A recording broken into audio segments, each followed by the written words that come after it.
Students and welcome back to my channel math solutions with Rose ma'am. और आज की जो हमारी स्पेशल क्लास है बेटा, इसमें हम डायरेक्टर ऑफ एजुकेशन का मिड टर्म का आपका 9th क्लास का मैथमेटिक्स का जो सैम्पल पेपर है, प्रैक्टिस पेपर है, वो डिस्कस करेंगे। ये हमारी जो है वो वीडियो नंबर 3 है। ठीक है, वीडियो नंबर हमारी 3 है, जिसमें कि एक जो पहली वाली वीडियो है उसमें हमने MCQ करे हुए हैं, और जो दूसरी वाली वीडियो है आपकी उसमें हमने केस बेस्ड क्वेश्चंस करे हैं, केस स्टडी वाले। ठीक है, और जो वीडियो नंबर 3 है वो ये वाली है, जिसमें आज हम पार्ट बी डिस्कस करने वाले हैं, पार्ट बी। ठीक है, तो चलिए हम विदाउट वेस्टिंग एनी टाइम हम पार्ट बी अपना शुरू कर लेते हैं।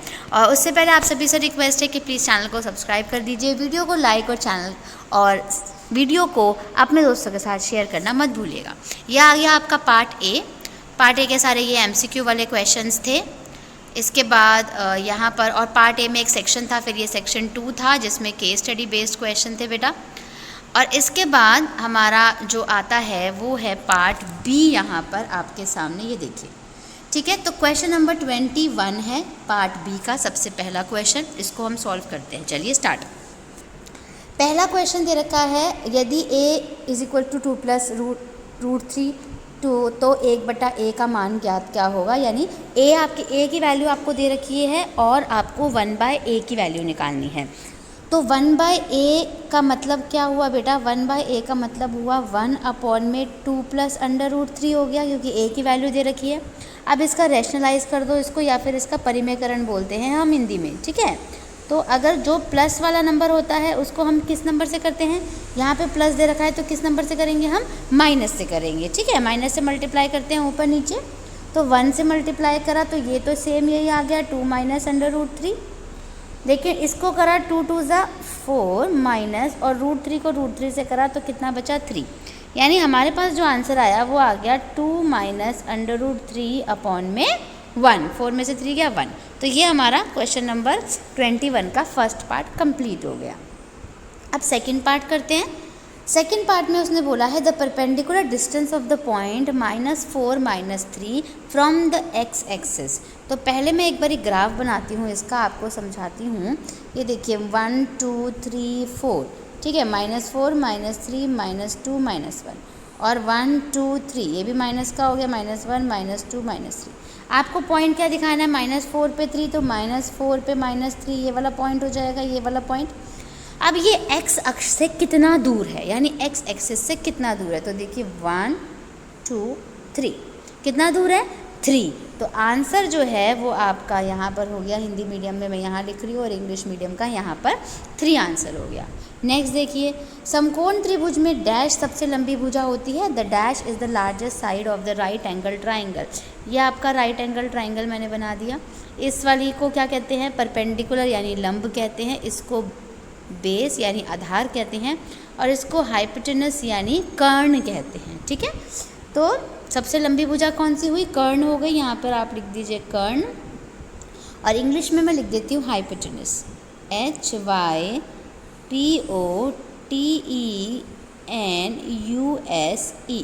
ठीक है बेटा। नेक्स्ट है fourth, according to Heron's formula the area of a triangle. यानी हीरोन सूत्र के अनुसार एरिया ऑफ अ ट्राइंगल बताइए। तो इसका फॉर्मूला ये होता है आपका √S S - A S - B और S - C। तो क्वेश्चन नंबर 21 का फोर्थ पार्ट का आंसर ये आ गया आपके सामने। अब चलते हैं नेक्स्ट 22 पे, जिसमें ट्रू और फॉल्स दिया हुआ है। स्ट्रेट, ट्रू और फॉल्स, सत्य असत्य बताइए। 2 त्रिभुजों के सर्वांगसम होने के लिए 6 मापदंडों, 3 भुजाएं और 3 कोण में से कोई 3 मापदंड बराबर होने चाहिए। For 2 triangles to be congruent, any 3 perimeters of the 6 3 sides and 3 angles should be equal। यानी किसी भी 2 ट्राइंगल को अगर हमें कॉन्ग्रुएंट प्रूव करना है तो इसके 6, कोई भी कहता है कोई भी 3 पैरामीटर्स होने चाहिए, तो 3 साइड्स इक्वल हो या 3 एंगल्स इक्वल हो।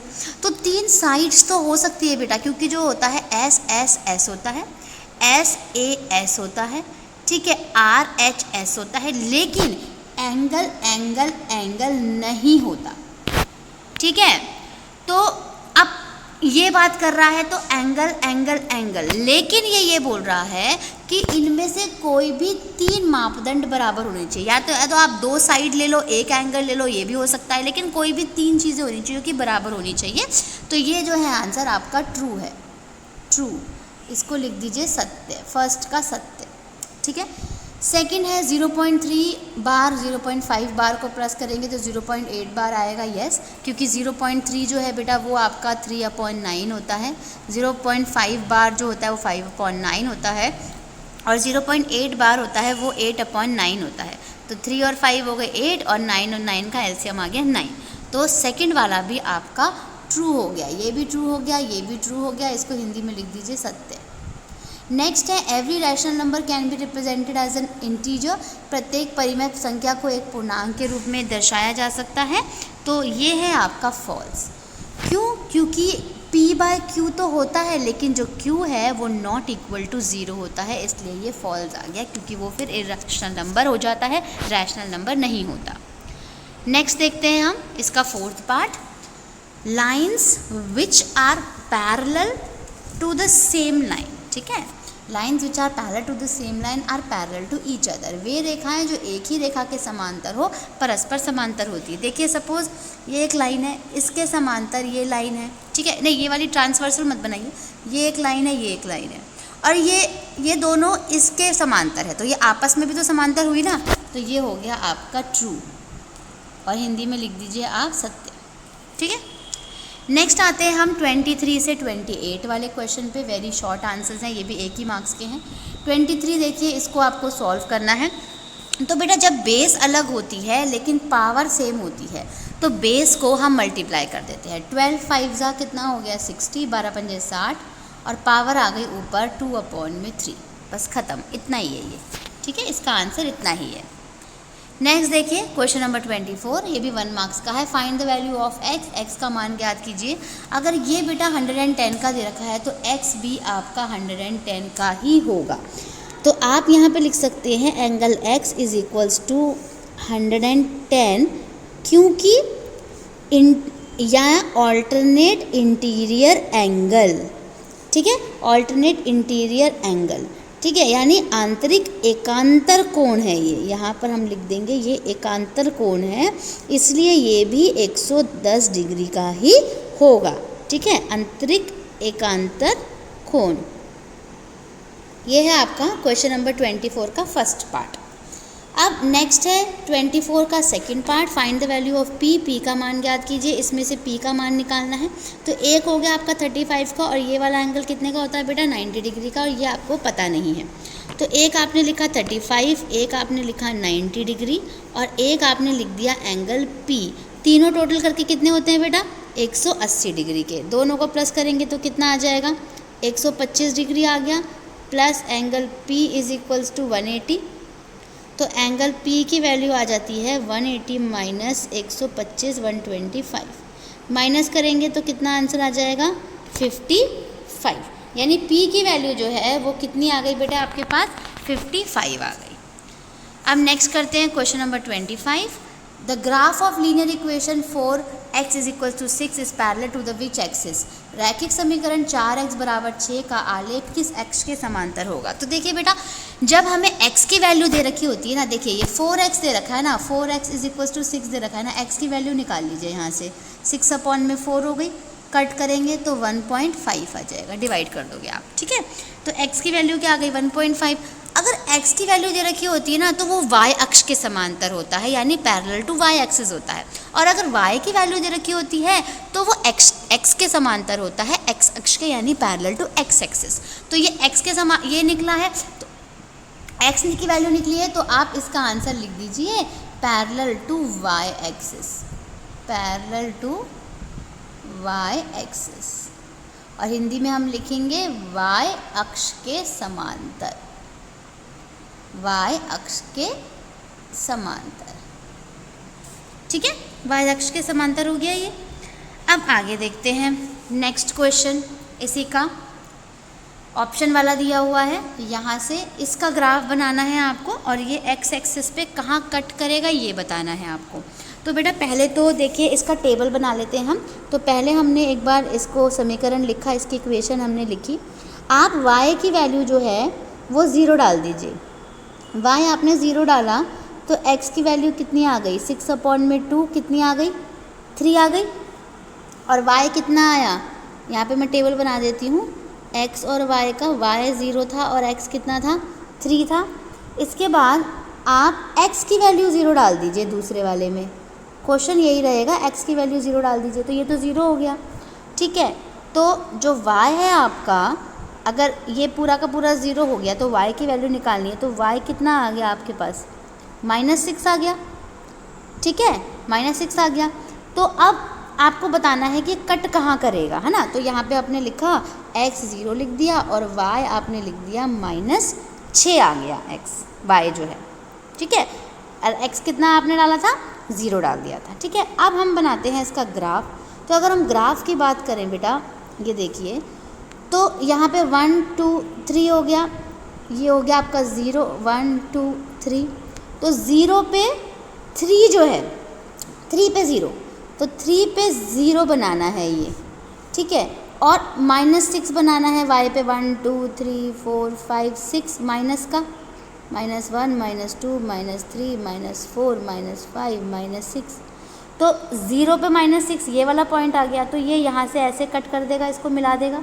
तो ये x अक्ष पे कहाँ कट हो रहा है, 3 पे 0 पे, यानी इसका आंसर जो है वो आ गया, पॉइंट जो है वो आ गया 3 पे 0 पे, ये x अक्ष को कट कर रहा है। ठीक है, अब आते हैं नेक्स्ट क्वेश्चन पे, 26 पे। ट्राइंगल ABC में AB बराबर BC दिया हुआ है। तो पहले तो हम एक ट्राइंगल बना लेते हैं। यहाँ पे देखिए बेटा, ट्राइंगल हमने यहाँ पे, सॉरी ये वो हो गया, तो यहाँ पे मैं एक बारी दोबारा से एक ट्राइंगल बना देती हूँ। ठीक है, अब इसके बाद ये यहाँ पे आ गया, ये आपका ट्राइंगल हो गया A B और C, जिसमें AB जो है वो BC के बराबर है और B जो है वो 40 डिग्री का है, वो ये बोल रहा है। और आपको C की वैल्यू निकालनी है। तो पहली बात तो ये दोनों एंगल सेम होंगे, तो इसको x और इसको x ले लीजिए। ठीक है, क्योंकि लाइन सेम है ना, तो जब लाइन सेम होती है और एक कोण सेम होता है, एंगल सेम होता है, तो ये दोनों जो है एक दे रखा होता है, तो दोनों सेम होते हैं। तो x + x रख दीजिए। तो इसका आंसर हो गया यहाँ पे 40 + x + x = 180 हो गया। ठीक है, तो 40 + 2x = 180 और 2x = 180 - 40 हो जाएगा। कितना आया, 140 आ गया 2x की जगह। और x = 140 में 2 आ गया, कट करा कितना आ गया, 70। x हमने किसको रखा था, एंगल C और एंगल A को। तो यानी एंगल C की जो वैल्यू है, एंगल C की वैल्यू हमें निकालनी थी, वो कितनी आ गई बेटा, 70 डिग्री आ गई। ठीक है, ये क्वेश्चन भी ख़त्म। अब इसका ऑप्शन वाला देखते हैं। ऑप्शन वाला भी बहुत सिंपल है, आसान है। आपको कहीं पे भी कोई डाउट लग रहा है ना, तो मुझसे आप कमेंट करके पूछ सकते हैं। I will clear all your doubts. Write the congruence criteria for triangle ABC and PQR where AB = QP, यानी AB जो है वो QP के बराबर है। सर्वांग समता का नियम लिखना है। B = P है और BC = PR है। तो पहले हम दो ट्राइंगल बनाते हैं। बना लिए हमने लिख दिया ABC PQR। ठीक है, अब AB किसके बराबर है, QP के, ये हो गया। एंगल B किसके बराबर है, एंगल P के। और BC किसके बराबर है, QR के। तो यानी जो दो साइड्स हो गई इसमें और एक एंगल हो गया, तो यानी SAS रूल से ये जो है ट्राइंगल ABC सर्वांगसम है, यानी कॉन्ग्रुएंट है ट्राइंगल PQR के। ठीक है, तो कौन सा रूल हुआ, SAS, साइड एंगल साइड, भुजा कोण भुजा, भुजा कोण भुजा। ठीक है, ये डन हो गया। अब नेक्स्ट करते हैं क्वेश्चन नंबर 27। इसमें देखिए क्या बता रखा है, find 2 irrational number between √2 and √3। √2 और √3 के बीच दो अपरिमेय संख्या ज्ञात कीजिए। यानी अपरिमेय संख्या जो है वो आपको ज्ञात करनी है, निकालनी है। तो √2 की अगर हम बात करें बेटा, √2 की, तो √2 की जो वैल्यू होती है वो होती है √2 की वैल्यू होती है 1.414 और √3 जो है उसकी वैल्यू होती है 1.732। अब इन दोनों के बीच में जो नंबर आएंगे वो इर्रेशनल नंबर लिखने हैं, कोई भी दो, ठीक है। तो ये हो गया आपका 1.414 और यहाँ पे हो गया 1.732, इसके बीच में बताना है। तो एक नंबर आप ले लीजिए 1.5757577, ऐसे ये हो गया आपका इर्रेशनल अपरिमेय वाला नंबर। और एक हो गया 1.4243443, है ना। इस तरीके से मतलब कोई भी एक ऐसा नंबर हो सकता है। लेकिन अगर हमें रैशनल नंबर पूछा होता तो हम सिर्फ, ये इर्रेशनल नंबर है ना, अगर रैशनल पूछा होता तो हम सिर्फ 1.5 देते, क्योंकि 1.5 को हम क्या कर सकते हैं, हम p/q फॉर्म में लिख सकते हैं। लेकिन हमें इर्रेशनल अपरिमेय पूछे थे तो हमने ये दोनों पॉइंट बता दिए। तो ये दोनों आपके आंसर हो गए क्वेश्चन नंबर 27 के। अब आते हैं क्वेश्चन नंबर 28 पे, जिसमें आपको बोल रखा है 28 का, यहाँ पे सॉल्व कर रही हूँ मैं। एक लीनियर पेयर है, ऐसे करके एक लीनियर पेयर हमने बना दिया। एक एंगल आपको गिवन है बेटा 65 डिग्री का और आपको दूसरा निकालना है। तो दोनों क्या होते हैं 180 के, अगर आप इसको x ले लेते हो तो ये क्वेश्चन हो गया आपका 65 degree plus x is equals to 180 और x की वैल्यू हो गई 180 माइनस 65, तो माइनस करोगे तो कितना आ जाएगा 115 आ जाएगा बस। तो x की वैल्यू निकल गई आपकी 115, ठीक है। मेजर अदर एंगल निकालना था ना, दूसरा कोण याद करना था, तो 115 निकल गया। अब इसका ऑप्शन वाला क्वेश्चन कर लेते हैं, ये वाला। If two angles of a triangle are complementary then what type of triangle will be formed. ये देखिए बेटा, एक राइट एंगल में बनाती हूँ, ये होता है आपका 90 डिग्री का, सपोज़ ये हो गया आपका A, B और C, ये इसका सॉल्यूशन है, ठीक है। तो ये दोनों एंगल कितने के होते हैं हमारे 45 के होते हैं, क्योंकि अगर ये कॉम्प्लीमेंट्री माना जाए तो ये 45 के हो गए, ये 90 के हो गए। तो यानी इसका जो आंसर हो गया वो आपको एंगल बताना है ना, कौन सा ट्राइंगल है ये, तो राइट एंगल्ड ट्राइंगल है ये,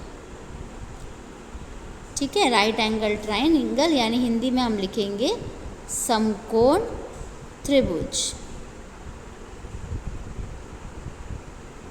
समकोण त्रिभुज। 28 कंप्लीट। अब चलते हैं क्वेश्चन नंबर, अच्छा अब तो क्वेश्चन बस ये 28 लास्ट ही था आपका, क्योंकि पार्ट सी तो फिर 29 है, वो हम नेक्स्ट वीडियो में करेंगे, क्योंकि फिर वीडियो बहुत लंबी हो जाती है। तो आप मेरी वीडियो पार्ट सी जो है वो देखना मत भूलिएगा। फिर मिलेंगे बेटा हम नई वीडियो में नए टॉपिक के साथ। थैंक यू स्टूडेंट्स, वीडियो को लाइक शेयर एंड चैनल को सब्सक्राइब करना मत भूलिएगा, please please please. Thank you so much.